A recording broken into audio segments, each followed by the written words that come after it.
Hey, welcome to the channel. It's all about the blues harmonica, so if you haven't already, thumbs up and subscribe. Okay, what I've been doing today is just playing over a track.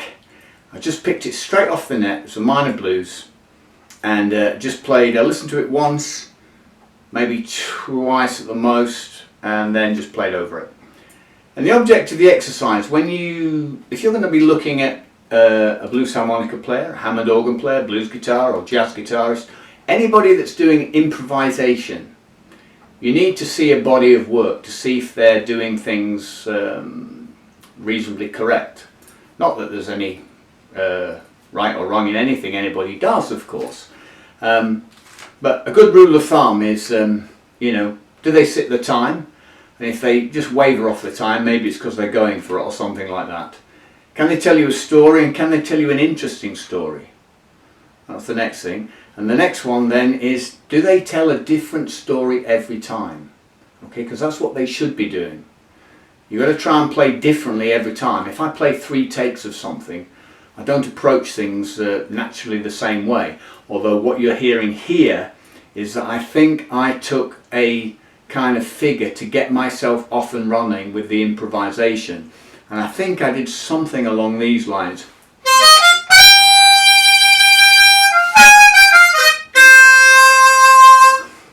Now that's probably different than I played, alright, because even when I'm trying to play the same thing, I naturally want to play differently. But I need a figure to bounce off, because there wasn't much giving me a lot of scope there from what I was listening to. Then I can sit off what I'm listening to and off I go. And the idea is to sort of listen to the bass and then to the groove and then all the rest of it, and then you move from there. And so I'm playing sort of quite simplistically really on that. I'm not playing anything too tricky on it, but I'm just phrasing and sitting off the line, as people like to call it. Alright, so this is just a kind of a demo in that. It's not difficult to do at all. On this minor blues, it's a minor blues, and it does jump when it gets to the 5th chord, it does jump up a half step.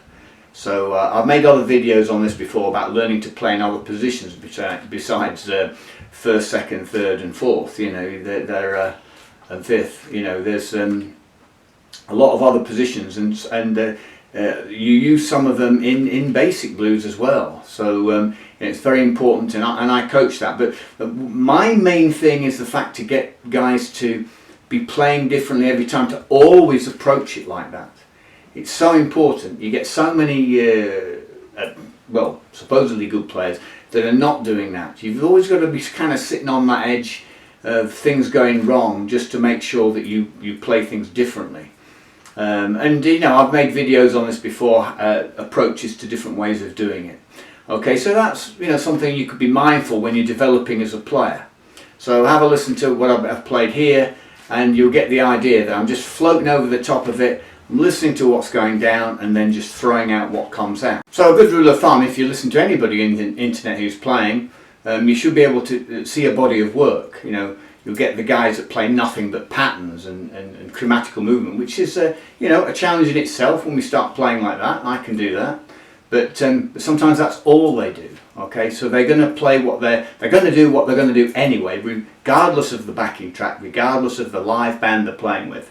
They're not reacting actually in the moment, and you know, blues is about truth, modern jazz is about truth, and you get certain types of people depending on their character.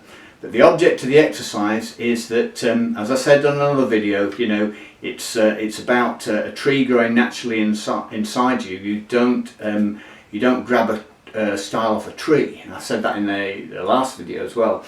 Okay, so this is quite key, and that's things that I do coach on quite extensively.